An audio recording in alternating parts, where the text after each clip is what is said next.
Hi, folks. This is Rick Doc Walker, the DOC. This is John Kime, and you're listening to The Mess Hall with Rally Captain and Tailgate Ted. What's going on, everybody? It's your boy Tailgate Ted, back again with my man Rally Captain. Yo, what's up? For those who can't see me, I'm in all black. The team announced that they're wearing black. The captain's in black. Ted, let's get it. I like that jersey, man. I like that jersey. And you know what? Once again, and I don't doubt you, but you were always right, man. It seems like you're batting 1,000 right now, because I went to the team store last week and I'm prepping for the tailgate. I'm driving around FedEx Field, making sure trash cans and porta potties are where they're supposed to need to go.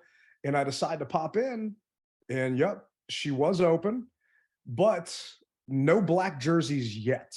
So I did talk to the manager in charge of the team store, and they're not taking any special orders. So if you place a special order, that's at a different shop outside. I know there are a couple of shops, I think, in like the Tyson's Corner, Virginia area, and some websites. The Commanders are set to get the black jerseys in stock at the end of October, depending on shipping, or beginning of November. And it's going to be first come, first serve. So when it comes time, I'm just going to drive there every day. And the second I see it's up, I'm going to send a tweet out and let people know. So I'm hoping to grab one of those too, man. That thing is fly.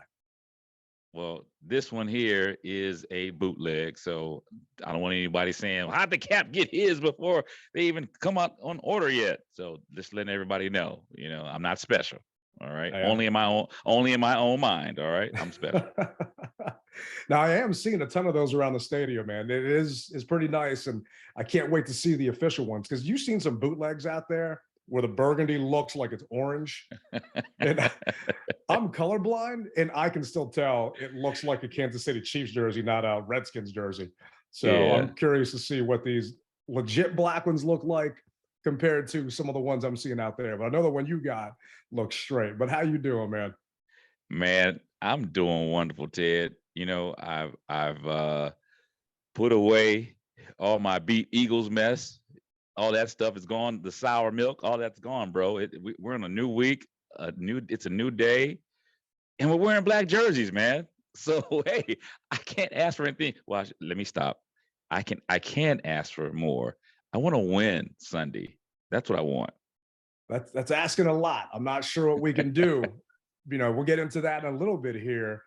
And just to recap, our kind of a schedule prediction was, you had us going 2-2 to the first 4 games. I had us going 1-3 to the first 4 games. So this week's going to determine who is right and who is wrong. And I'm hoping you're right, and I'm always hoping I'm wrong. So fingers crossed we jump into it.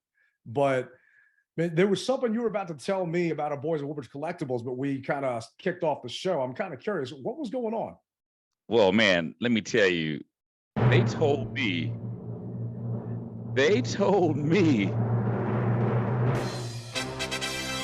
that Clinton Portis on Saturday, November 12th, is going to be in Virginia Beach at the Virginia Beach Fieldhouse. And he's going to be there with former players that will be announced later on, that actually they're going to be signing autographs, man. Can you believe it? That's awesome. Oh my goodness, dude, who you telling? Because I love Clinton Portis, and I think that the majority of the fan base love Clinton Portis also. But here's the deal. If you want to purchase tickets, advanced tickets can be purchased at woodbridgecollectibles.com, or you can purchase them the day of the event. Now, it's just not going to be Clinton. Like I said, they're going to have other players that are going to be announced shortly. They're going to offer photos, jerseys, helmets, footballs, and other limited items will be available to purchase at this event. If by chance you can't make it to Virginia Beach, they are accepting mail-in items. Are you serious? Oh yeah, man. And the thing is, you can even purchase your tickets online. Just make sure that you mail the item, and they'll make sure to mail it back to you. So you got to have your return postage on there so that they can mail it back to you, or your address so they can mail it back to you. So stay tuned. to their website for more details. And that's at woodbridgecollectibles.com. Oh, that's badass, man. Because I know we got listeners all over the place. We had a guy from South Jersey. We got a guy from Charlotte that called the other day. There is still that listener from Spain. It wasn't John Kime when he was out there that's still listening, because I can see the analytics and demographics on the back end. So you can actually send them whatever you want signed, and then they'll just mail it back to you if you can't make it to Virginia Beach. So that's pretty badass. Who knew, you know? So you stick with the mess hall, the DMV mess hall, get your item signed. Come on. Work with Woodbridge Collectibles. They'll do you right. And they also have some of the best framing that you can buy. Yeah, they had my Kerrigan jersey that I still need to pick up from Rudy at the tailgate this past Eagles game, and had it on display in the back of their truck bed because they set a little shop up there on Sunday at the tailgate. And that was actually the first time I'd seen it in person. You know, there's a picture of it on the YouTube video right now, but I still need to get down to Woodbridge and go grab it for them. So they do an amazing job. And I know CP, and I used to travel with Mama Portis to different away games. And there are a couple times when I went to Philly that I actually sat with Mama Portis, and we had security, because ever since she got a beer dumped on top of her on TV one time, they actually provided us with, you know, a couple of guys with some earpieces in, and, you know, not saying they were strapped, but they made sure that we were straight the entire game. And I love me some Clinton. He's a good dude. He's definitely a commander, well, you know, Redskin at heart. And I'm excited. I'm hoping to maybe be able to get down there. I also know that's the weekend of the Eagles game that you got your bus trip. So should be fun. And I think I saw your flyer for your Cowboys rally you're doing out there. They got something that you're going with out there too for Dallas? Yeah, so this Saturday from 5 to 7 at Boomer Jack's Grill, Bar and Grill at 10250 Technology Boulevard in Dallas, we're going to be having not only a Fred Smoot jersey with a special saying on it, we're going to be having a Gary Clark autographed jersey. What? And also, to put the cherry on top of things, for all of my Redskin fans that are out there, such as myself, we have an autographed football with Darrell World Grant, as well as Winner, winner, chicken dinner! as well as Dexter Manley. Now, the tickets for these items will be $5 per ticket, or $6 for 20 tickets. I'm sorry, $20 for 6 tickets, excuse me. And all the proceeds go to the Red Cross. So you get to get some vintage stuff from your favorite players, as well as proceeds go to a good cause. So it's a win-win. That's awesome to hear, man. I'm jealous. I mean, shoot, I want to make that trip just to get a chance to win that stuff, man. That's actually pretty awesome. So, but now that we got the business out of the way, it's Dallas week. Like you said earlier, all that Eagle stuff is behind us. You know what? You just got to move on. There's a reason why the players get Tuesday off. You know, they come in Monday, they watch film, they get treated, see what's going on. And then Tuesday, they got an off day to try to move past that loss and just focus on the next upcoming opponent. And we all know what happened last week. We're going to try and just move past it as a fan base and as a show, and just let's dive right into Dallas, man. And I don't know about you, but this doesn't feel like Dallas week to me. Maybe because this is the soonest we've actually played them in the season since 2011 is actually what I read. Mm-hmm. It feels off. Maybe it's because we're the Commanders now and we're not the Redskins versus Dallas, but it's still Dallas week. It hasn't changed. That rivalry is still there. And for this week, those that are wondering, it's Wednesday the 28th at 3:00. From a health perspective, we're coming in a little banged up. Wes Schweitzer is in concussion protocol. And those that don't remember, Wes was filling in for Charles Rouillet, who was on IR. Rouillet isn't coming back anytime soon. Schweitzer going into protocol today, I'm not going to say won't come back for Sunday, but if I had to put money down, I doubt he's going to be ready and cleared to play, because concussion protocol is done outside the team. The team isn't the one that evaluates him. It's a third party. So they're the ones that have to clear him. So that means Nick Martin, who we just signed 2 weeks ago, is actually going to be our center for this week, most likely. And Nick is actually the brother of the Cowboys guard, Zach Martin. So it's a rotating litany of people wearing that center mark that are going to be hiking that ball to Carson. And we saw how West did last week, and it wasn't all that pretty. So I'm a little concerned that Nick is going to be in there. But then again, West didn't do too well. So I'm hoping it's going to be an improvement having Nick in there. Yeah, man, because let's face it, the center is the cog. I mean, other than the quarterback, the center calls out all the pre-snap reads. He lets Carson know who's the Mike, who's the Will, who what he sees possibly blitzing. I mean, there's so many things that he sees. So we need all hands on deck, firing in all cylinders, man. Yeah, and last week, those of you that stuck around and actually watched the game or were there, I mean, the snaps were off. Wes was snapping them high. He was snapping them low.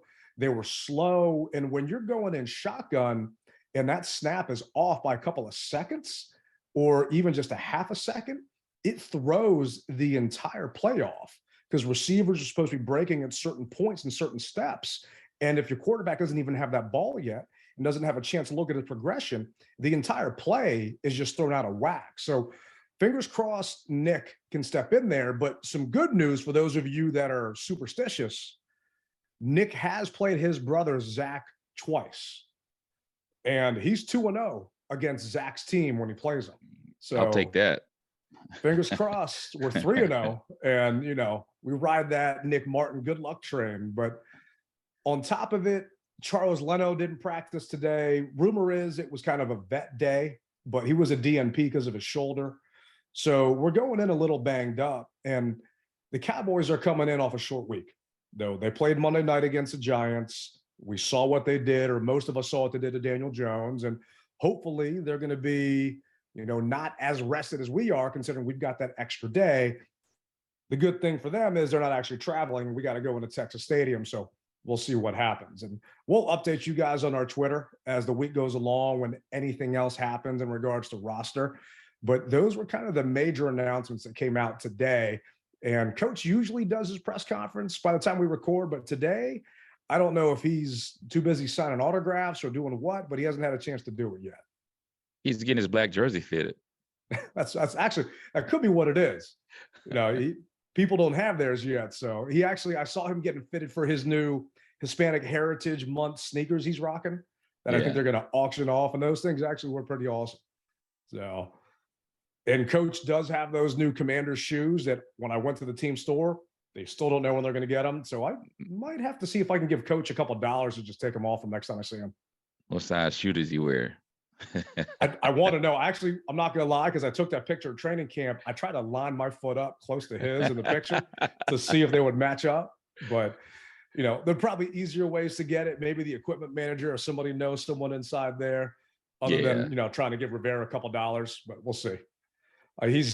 He knows I'm not a fan, so I doubt he would give me his shoes.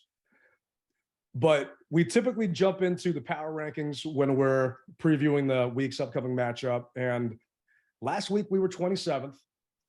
Not surprised that we dropped this week. So we are 30th this week. Going into week 4, we're 1-2. Out of 32 teams, we're 30th. Out of 32 teams, we're 30th. And jumping into it, NFL.com was saying Sunday was a measuring stick game for the Commanders, who came up short in pretty much every way possible. The Eagles got an eye-opening breakout performance from Devonta Smith to put a 24-0 lead over Washington, then unleashed their pass rush on poor Carson Wentz, who was sacked 9 times in a 20-48 loss. Wentz is the type of quarterback who can act spooked when his protection isn't right, and the Commanders' offensive line is not nearly good enough right now to get this attack to a consistent, proficient level. And we said we weren't going to harp on it. Carson got nailed. He was disheveled. He was all over the place. And that Eagles line, they brought pressure. And the scary thing, and we'll jump into when we start previewing the game, is I think these Cowboys are actually better than that Eagles front. So it's going to be interesting to see what happens. Where do you think the Cowboys are on the power rankings? Okay, so the They beat the Giants on Monday night. They beat the Bengals and they lost to the Bucks in week to the one. Bucks for week one.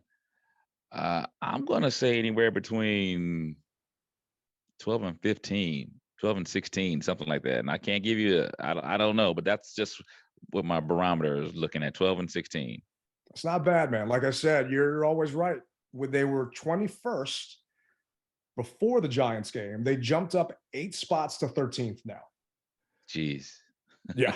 And that's 13th with Cooper Rush. And me and a lot of other Commanders / Redskins fans were sending all these memes out there on Monday where they were 0-1 against the Bucks and Prescott was out, just, mocking the Cowboys. I hate them. Most of our listeners hate them. If there's a Cowboy listener listening to us, thank you for the ratings, but I don't trust you. And I can't stand your team. But the NFL thinks you guys are 13th best, saying the Cowboys are winning games, and Cooper Rush has been a major reason why. The backup quarterback inserted into the starting lineup after Prescott's week 1 thumb injury has done excellent work in back-to-back wins over the Bengals and Giants. Rush was at his best down the stretch on Monday night, completing 12 of 13 passes on consecutive drives in the second half. The go-ahead touchdown, a perfect dart of a corner end zone strike to CeeDee Lamb, could have been thrown better by Dak himself. Not bad for a guy who was cut at the end of training camp and left unclaimed by 31 other teams. I didn't know that the Cowboys cut him. And then they just picked him up. Yeah. Yeah. I didn't know that. Well, I do remember that there was this big story about Dak. They were only going to bring in one quarterback, and that was Dak. And then everybody said, wait a minute, Jerry, you got to have a backup. Because at one point in time, he was talking about only having Dak. And we see what happens. You got to, no matter what team you play for, you got to have an insurance policy. And so they did the right thing by bringing him back in. But as far as that throw to CeeDee in the end zone, let's face it, man, football is skill and luck. And that throw was a little bit of both. So I'm not going to just give him praise just yet. I mean, don't get me wrong. I do like what I see that he's doing, but there's a lot of luck involved as well. So, hopefully Lady Luck will be on our side this week. Right. We got that Nick Martin lucky charm going against his brother. So fingers crossed, we'll see how it goes. In this matchup, depending on which sports book you're looking at, you can get us at 3.5 point dogs in this game. So I put money on the Commanders last week. I lost every single one of my bets. So do not take advice from me. I ended up buying a point and got the Commanders at 7.5 on FanDuel. And that obviously was a big fat dud. I took Jalen Hurts to score 3 touchdowns, 1 rushing, and that failed. So I don't know what I'm talking about when it comes to putting money on it. But in regards to this matchup, we didn't get a chance to do our good, bad, and ugly when Lou joined us because we were happy to just hear Lou talk and pontificate on everything going on. But I got a good, bad, and ugly for this matchup. And the good is, depending on how you look at it, no Dak. So they took the stitches off on Monday. His thumb is still swollen, and they're saying he's probably going to come back week 5.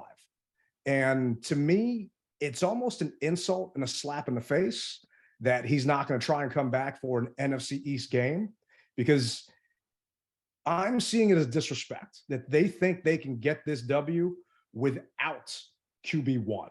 So they don't need to bring Dak back. The other good is they're only averaging 15 points a game. So it's not like this Cooper Rush offense is high powered. We're definitely putting up more points than that in the second half. And if you don't count that Eagles game, but we can put up more than 15 points. So we got a shot there because this Cowboys offense, from a points perspective, hasn't been what you expect a typical Cowboy offense to be. I'm curious what your thoughts are. Who, brother.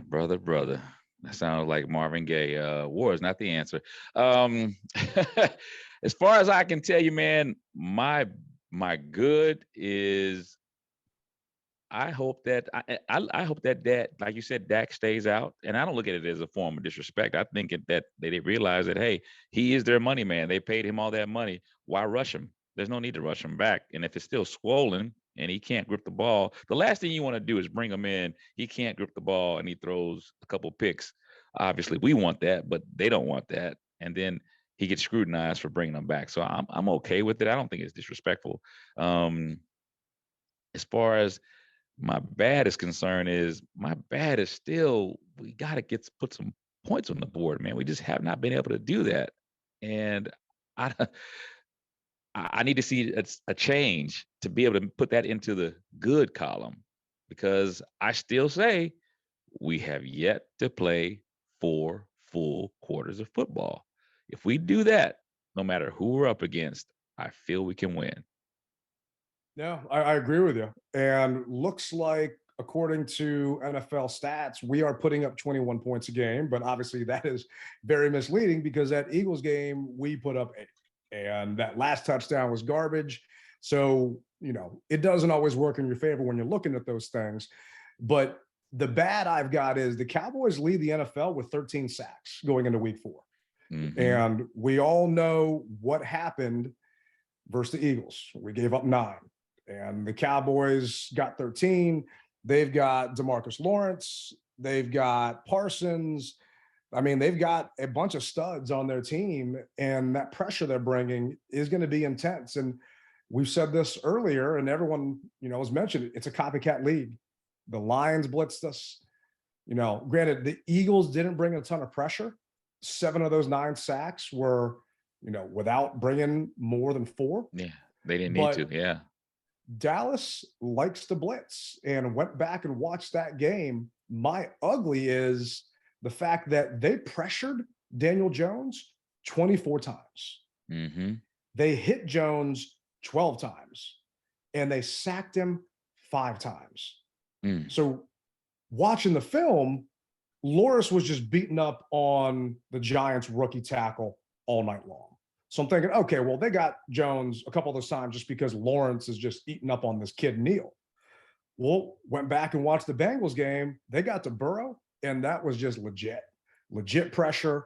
And we know that the Bengals didn't have the best offensive line. That's probably why they didn't actually win that Super Bowl game if they would have gave Burrow more time. But this Dallas defense, they're no joke, and they're going to be a tougher test than the Eagles defense was. And now we're down to our 3rd center that was in street clothes 2 weeks ago.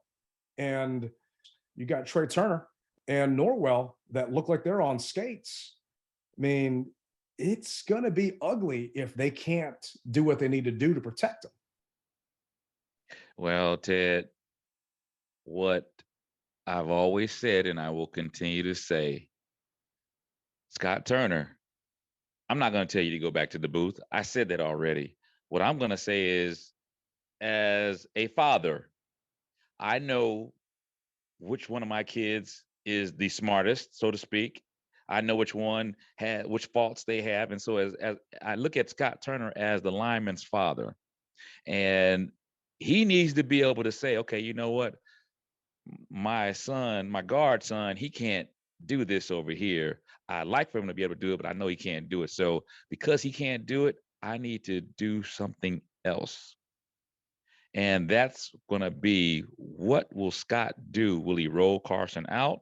Will he maybe even go, what's the wildcat? Will he do something crazy to throw these guys off? Because you've got to slow them down. Now, if our running game can get something going, that will slow those linebackers down so that you can have those shallow crosses or those slants. Because let's face it, if the run game isn't popping, then they'll sit on those slants all day, and those defensive ends, Lawrence and Parsons, will just eat us up, man. So I'm interested to see what we're going to do to be able to stop these guys. Any team can be beat, but you got to have a good game plan. So Scott, don't let me down. I said 2-2. Look out for it, brother.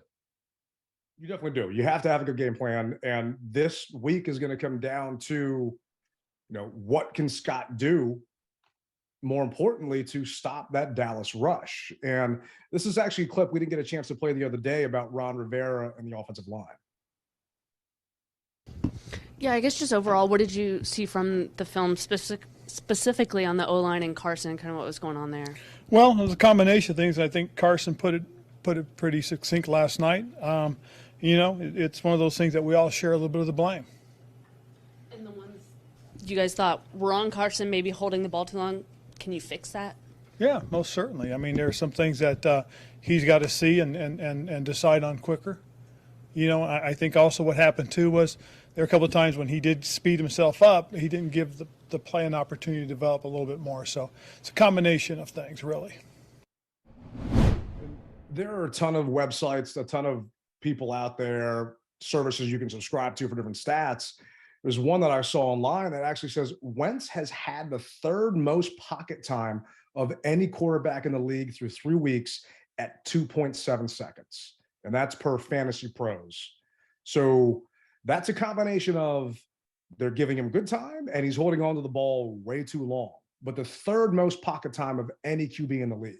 And he is trying to make that hero throw, and going back and looking at the tape and looking at all the other people, all the other Commanders beat people, videos they put out there, they're showing you different people that are open. There were a couple of those sacks where Logan Thomas is open on a check down, where he could get 3 yards out of the 6 you need, that Curtis Samuel's open here, that Antonio Gibson's open there. But Wentz is going for those deep throws, trying to hit the home run ball. And at a certain point, it's going to have to be on Scott Turner to stop calling those plays that have those long developing routes that Wentz is waiting for, or changing his progression, because he's not going to have that time. He doesn't have that time, especially with this offensive line. And the offensive line we had last year was rated 6th. This is not our offensive line we had last year. Sheriff is gone. Rouillet is out. And yes, Rouillet went down last year. I get it. But Schweitzer came in. Schweitzer last week did not look like Schweitzer from last year. Eric Flowers is sitting at home. We don't know why. This is not your same offensive line. And, not to be that horse, but Norwell and Turner, sorry, they have looked like straight garbage in my eyes, just watching them in person and on the tape. And that is going to have to be on Turner, because whenever we would play against Peyton Manning or Tom Brady, you can count 1 Mississippi, 2 Mississippi, boom, that ball is gone. That is what Turner is going to have to do with Carson. And if it's because Carson is turning down those quick reads, then Turner has to adjust his play calling. So all he is getting are quick reads. All he has are those quick routes. So, Ted, I'm a firm believer, bro. If by chance we see the exact same performance by him, then I'm going to have to say we put in Heineke. You're going to have to change up something. If by chance he's not adhering to what you're asking him to do, and by no means am I saying that Heineke is better, but when it comes down to, I think, what you want to get done, we've seen that he can do those things. He may not have the arm strength, but at the same time, I think that he's my quarterback. Exactly. That's my quarterback. I want Wentz to succeed. I told you guys, I want him to succeed. At the same time, there comes a time when if you're not doing it the way I want you to do it, and I'm paying you the amount of money that I'm paying you, I got to sit you down. You saw what we did to AG. AG's role was diminished because he fumbled the football. Point blank, period. So if by chance he's still not getting it done, and he's been in the league for 8 years now, dude, you got to make some changes, and it's gonna be hard. And yep, I know it. But at some point in time, take a break. Heineke, you're up. So I agree with you. And we had some people that texted in after we recorded our show. So we didn't get a chance to get to your guys' questions because we'd already recorded it. Thank you guys for participating. And I responded back to y'all on the text thread. But you're not benching Carson Wentz against the Eagles. You can't do it. No. If Carson had 4 picks, you still throwing him out there to throw 5, to throw 6, because it's going to kill this guy's ego. They've been doing nothing but coddling Carson because they feel that he needs it, whether they're right or wrong. Now, because of the fact that your 53-man roster is not active, you've got to put inactives. I'm not going to get what I want, because I would rather see Sam Howell out there than Taylor Heineke. You know what you have with Heineke. you've got a guy that can run with a noodle arm. Now, Sam Howell can run and has a cannon. Heineke, as far as I'm concerned, will not be on this roster next year. So I don't want to give him any time on the field unless something bad happened to both guys. Wait a minute. Wait. Shoot. I heard what you said, but how do we know that it won't be Howell and Heineke? It's not going to happen. Because you don't know that because Carson only has a 1-year deal. No, it's not true. He has a 3-year deal. He only has 1 year guarantee. Okay. Carson is on contract for $20 million next year, and $20 million for the number 2 pick in the draft is a steal. So you can get out of his contract with 0 cap hit. That's why they traded for him, because it's basically a 1-year trial. But realistically, Carson has 7 touchdowns right now.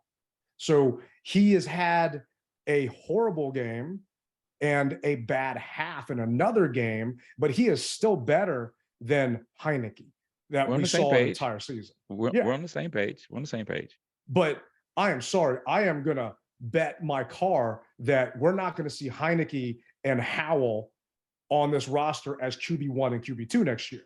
And if that's the case, then Rivera is fired and you've got someone else coming in here that has no idea what's going on, because Heineke is a free agent. So I can't see any scenario that would have Heineke come in unless Carson Wentz gets severely injured and something happens. And we hope and pray that never happens to anybody, even if you do wear, silver and blue or green or whatever. But I can't see it. I'm sorry. We know what we have with Heineke. He is a backup. And some can say that's what Cooper Rush is, and they'd be exactly right. And Cooper Rush, the part that scares me is he was an undrafted free agent. So he's got a chip on his shoulder already. He's 3-0.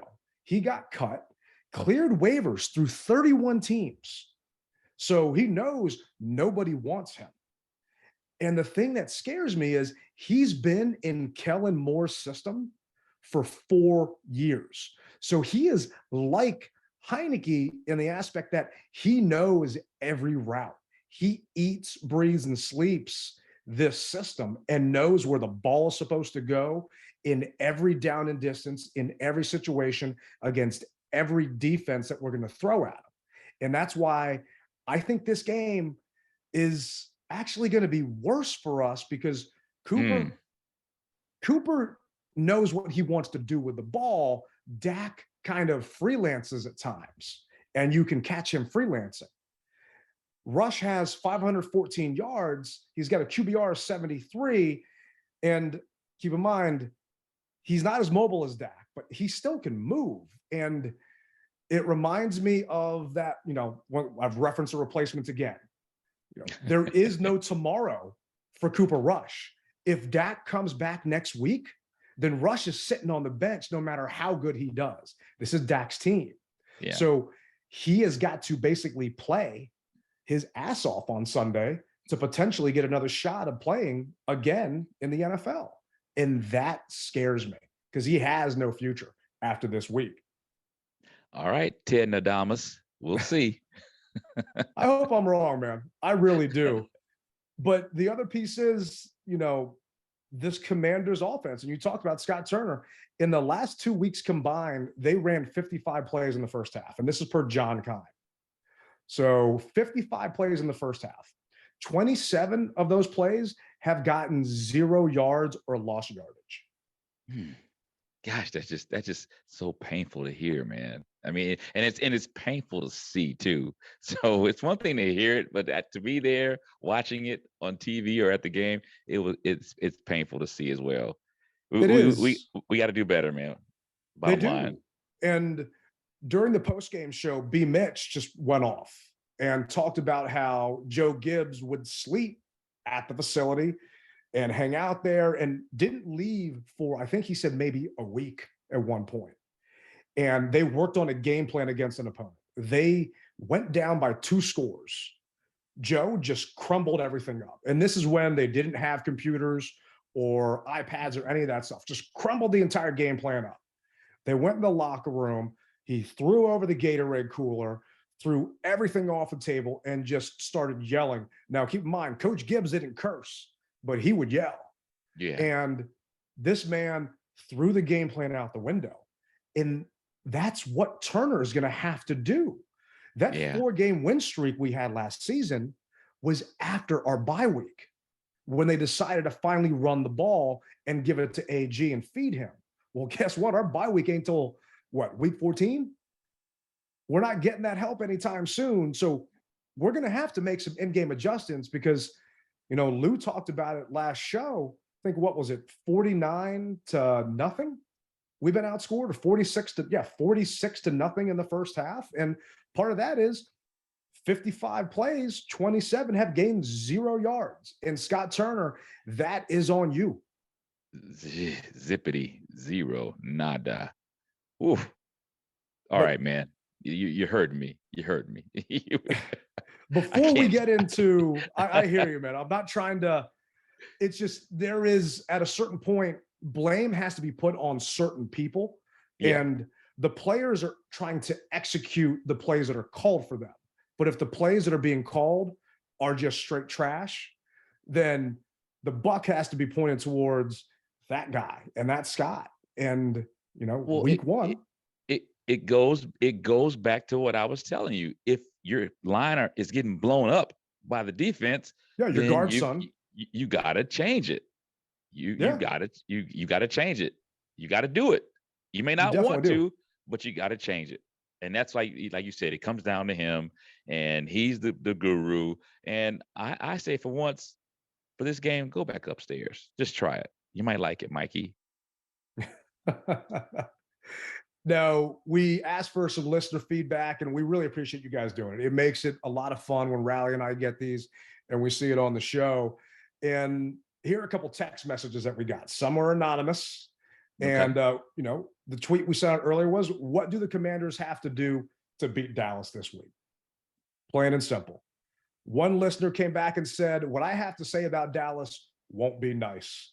So he left it as that. And I'm right there with you. I hate him. I can't stand him, but we're also trying to make this a clean show, and I don't want to stay up late bleeping it. So another listener put that, I think that Wentz needs to be faster in his decision-making when he drops back to pass.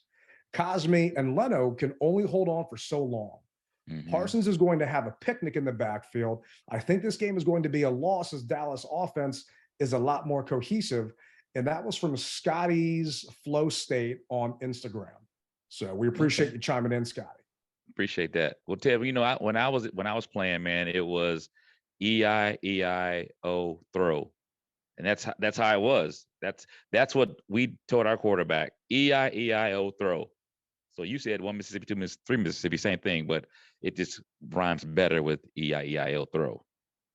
I'm guessing your coach was a Ronald McDonald fan, or O. McDonald had a farm fan. I don't know. But we all know that Carson likes to throw, and he's got that cannon, but he's got a long windup, and he can't afford to do that.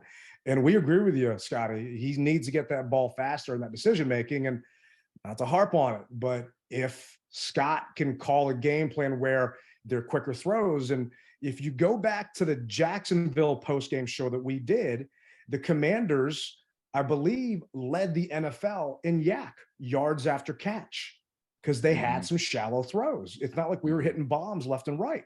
So if we can go back to that game plan we had before, and yes, it's Dallas's job to try and stop us from doing that, but it's our job to try and scheme it in there regardless of what they want to do. So, well, we've got playmakers. Get it out of your hand and put it in your playmakers' hands. Simple.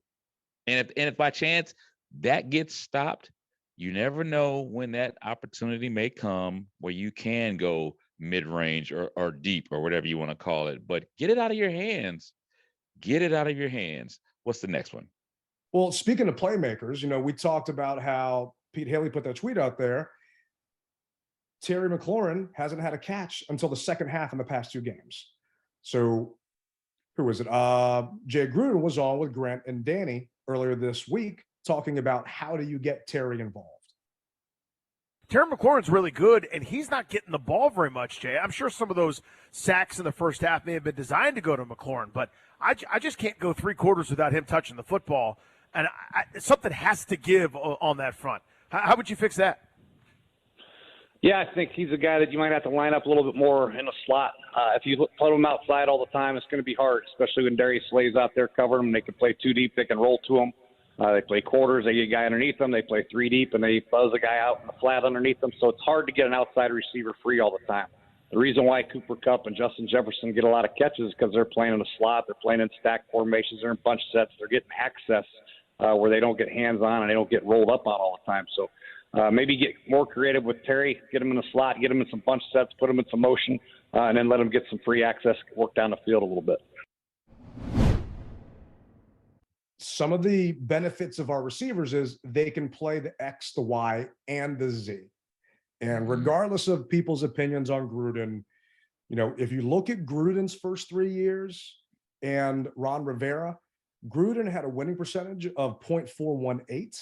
Rivera's got one of .416. Gruden had 2 winning seasons in his first 3 years. Rivera hasn't had a winning season yet. So, you know, I respect Jay's offensive mind. The entire league does. And you got to put Terry in spots where he's going to get those mismatches because teams do it against us. Christian Kirk lined up against Jamin Davis. And I'm not saying that that's what the Cowboys are going to do against Terry because they're going to make sure that, you know, you've got people blanketing him, but you got to try and get this man involved. You got to try and get your playmakers the ball. And as soon as possible. Yeah. Reggie from North Carolina basically said, what we have to do to beat Dallas is pretty simple. Protect Wentz.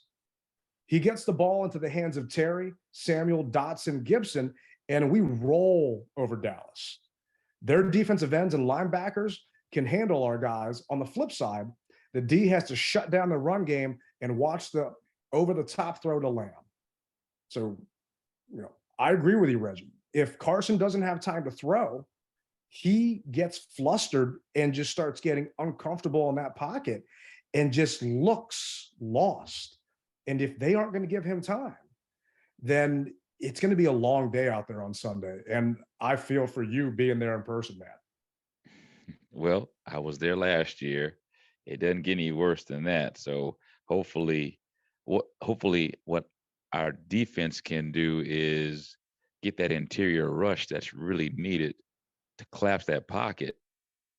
And I think if we can do that and just put a hand on Rush a couple times, that'll rattle them a little bit.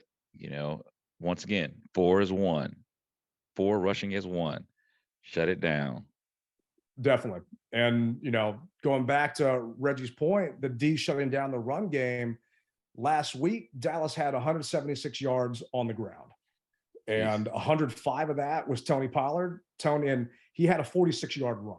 So this is skewed, but he had 8.1 on the ground average. And Zeke had 73 yards, and he had a 27-yard run and a touchdown. So Dallas's running attack is no joke. It's a nice 2-headed monster that they've got. And we know how we do against the run, and it's not very well. And Dallas is winning 15-point games because they're able to run that football. They're able to control the pace of the game and keep that clock up. Yeah. You've got it. And that is definitely scary because our rush defense is not doing well. Now, last week, we did better against the Eagles, but that's because Jalen Hurts picked us apart with his arm. I think he had 333 yards, something like that. I needed Hurts to get one rushing touchdown, and we'd be going to Sizzler. And the son of a bitch couldn't do it because we decided to stop the run at the wrong week. But, you know, I digress. Zeke and Pollard, if we can slow them down, if not shut them down, and turn the Cowboys offense one-dimensional, we got a shot to win this game. I gave us 0 chance to beat the Eagles. 0. There was no way in hell that we were going to actually beat them that game. We got a shot at beating Dallas. We definitely do, because their offense is not clicking on all cylinders because they got rush in. So we'll see how it goes. But jumping into another one, Commandalorian Nugs sent this in. In reality, we need to score first and keep our foot on the gas. We need design screens that let the bull rush through and let our pass catching backs loose in the backfield. You've been talking about it. You know, move the pocket, get a bootleg. Let's get some screens in there. And the Giants had a bunch of successful screens to Saquon and their tight ends in that Giants game on Monday night.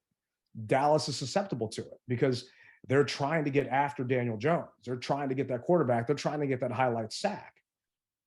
We've got a chance to beat them with that. It's just a matter of execution.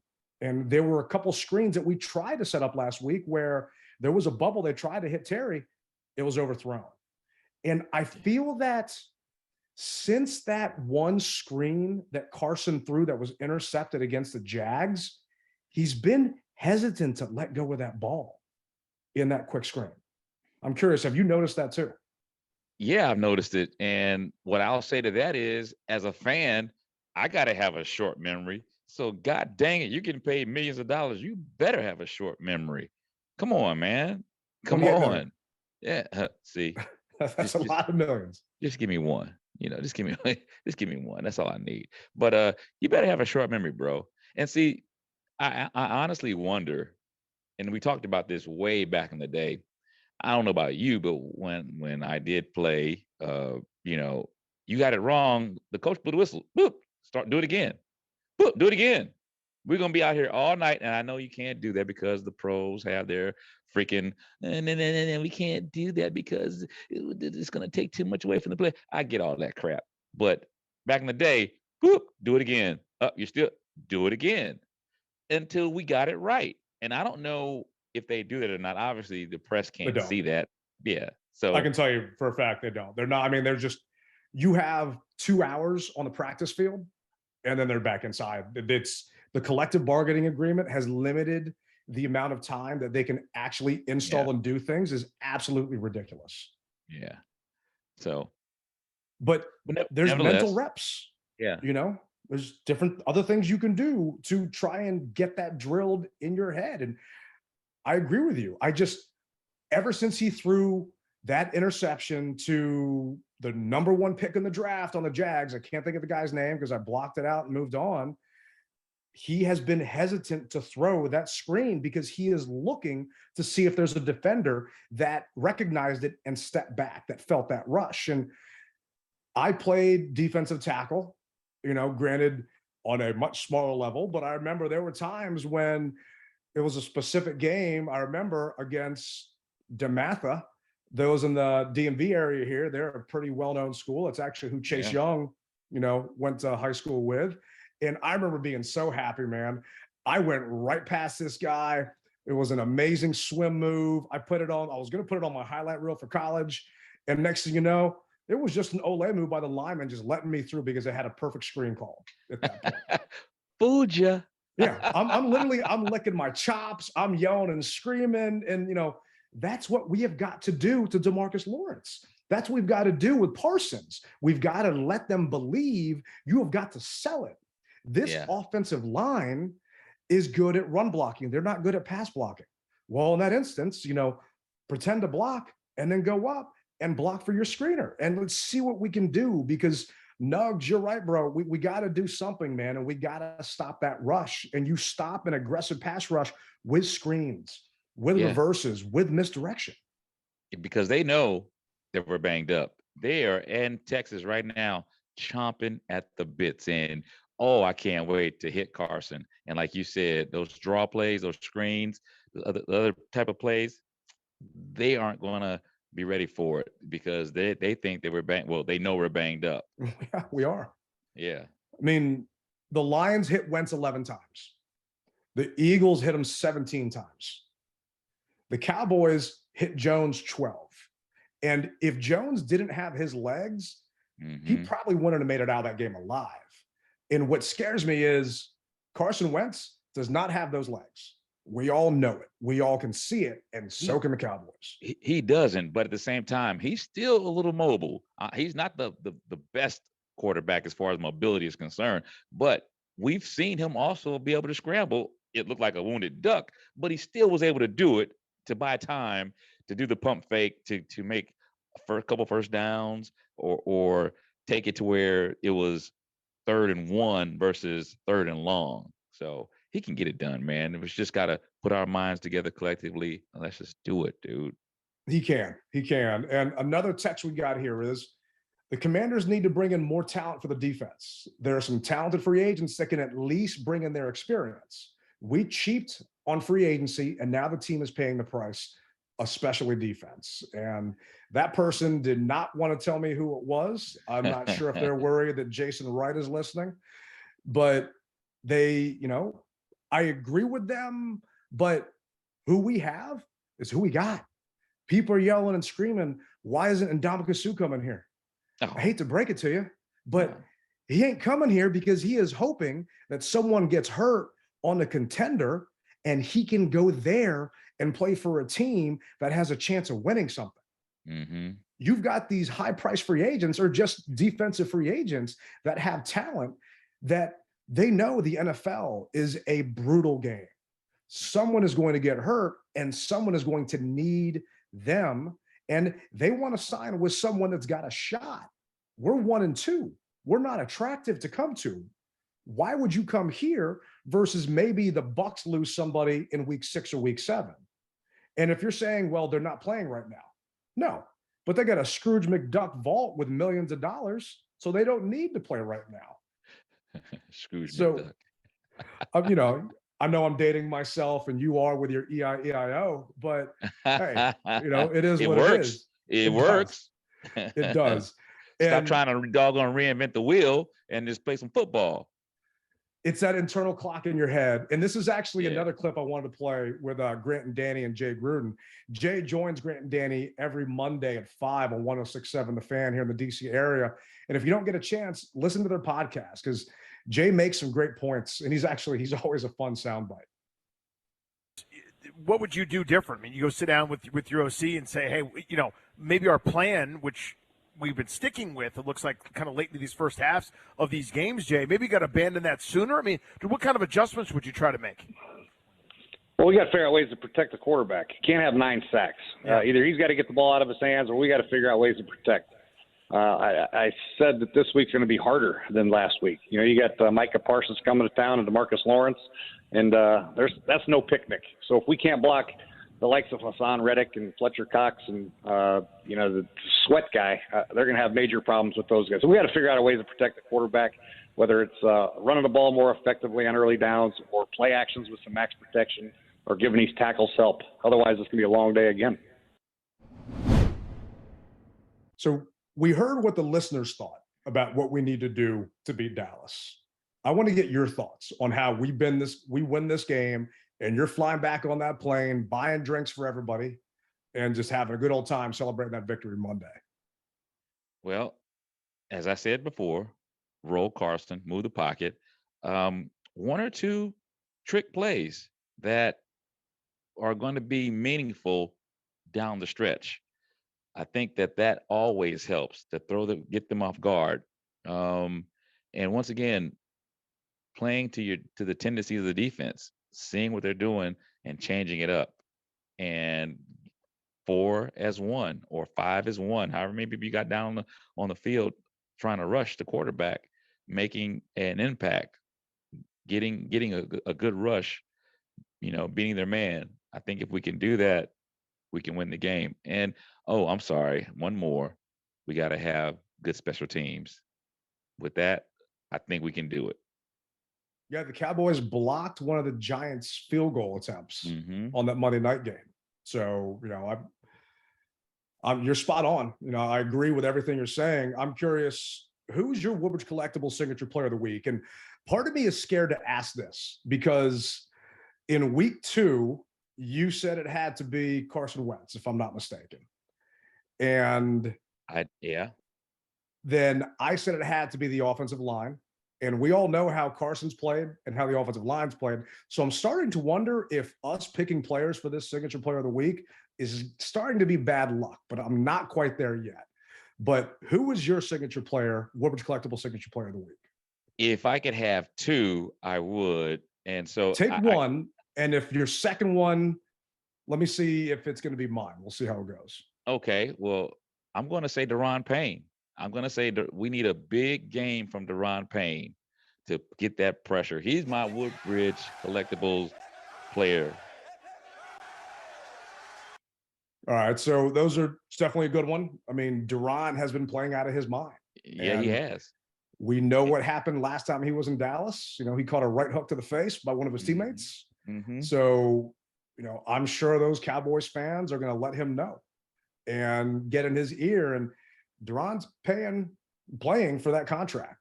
Yeah. So I'm hoping you're right. And this jinx that we seem to have going on doesn't happen. But for me, it's got to be Antonio Gibson. And I'm hoping that's not who you were going to take. And if it was, then okay, you get two then. But AG against the Cowboys, he's actually had 363 yards from scrimmage against Dallas. So he's played them 4 times, 56 carries for 308 yards and 5 touchdowns against Dallas. 5 and touches. one of those, wow. Yeah. One of those being a receiving touchdown. So we got to get AG moving. And we cannot put this game on Carson's shoulders. And going back and, you know, once again, watching the film, and if anybody wants to watch an all 22, it's out there. It's easy because watching the game on TV does not show you what is happening. When you're there in person, unless you're sitting in the 400 level or the club level, you can't see what's actually happening. Because people are saying, why didn't Carson throw that? Why didn't he throw that? They're yelling and screaming like, nobody's open. Who do you want him to throw it to? Out of bounds, maybe, but people aren't there. And I went back and looked at all of our play action runs. Those linebackers and safeties don't give a damn. They are not respecting our run game one bit. And the reason why an offensive coordinator and a team calls a play action is because you're trying to get those linebackers to cheat up. You're trying to get that safety to cheat up or pause for a split second so you can maybe hit a tight end in a seam or someone coming across with a quick dig or a slant, and it's not happening. So those plays are taking too long to develop, and then Carson's getting sacked. Carson's getting hit, or there was that ball we talked about that Logan Thomas was going to. That I think it was the Lions game. Carson threw it over 2 linebackers. It's because those linebackers did not bite on the play action, and they dropped back farther than Carson thought because in practice, our linebackers bit, and Carson thought it was going to be there. Well, it wasn't, and it hasn't been. So if AG can get moving and get this running game going like he's done in the past against these guys, his first game against Dallas, he had 20 attempts for 128 yards. His second game against Dallas, 20 attempts for 115 yards. I mean, he can run the ball against these guys. And, you know, the last 2 games he didn't do as well just because the team was down by so much and we were kind of out of it at that point. But if AG can move, and we know he can, he led the league, not led the league, but he was 6th in the league in rushing last year. And we talk about Cooper Rush having their B-no tomorrow. Brian Robinson is getting better day by day. If AG wants a chance to keep this job, he better start moving and better start getting some yards and some carries that actually mean something. And you back someone in a corner, they got to box their way out. And I'm hoping AG does it this week. So Ted, let me ask you this. You look at the videos like I look at the videos, and I'm sure that everyone listening in our audience look at the videos. I tell you one thing that bothers me about AG. And I like AG. So before I say that, I want to say it. I like AG. But what bothers me about him is when something doesn't go his way, his body language tells it all, man. Have you seen that? Yeah, I mean, AG and Cam Sims, same way. I mean, just he rolls his eye. I mean, his shoulders shrug. And I'm like, dude, you're just fueling the defense to continue to try to pound you. Even though you didn't have anything open, show me some swag. Yep, bounce back. I don't care. But he's like, I mean, he throws his head back, and it's like, come on, man. If I can see that, I know they can see it, and it frustrates them. It frustrates him, and then the defense knows, and now they can just pick on him like a little kid. The thing that kills me is I feel that he treats every run as a house call. Yeah. And he doesn't want to get those tough yards. He refuses holes at times because he's going to get hit and he's going to take some pressure on him.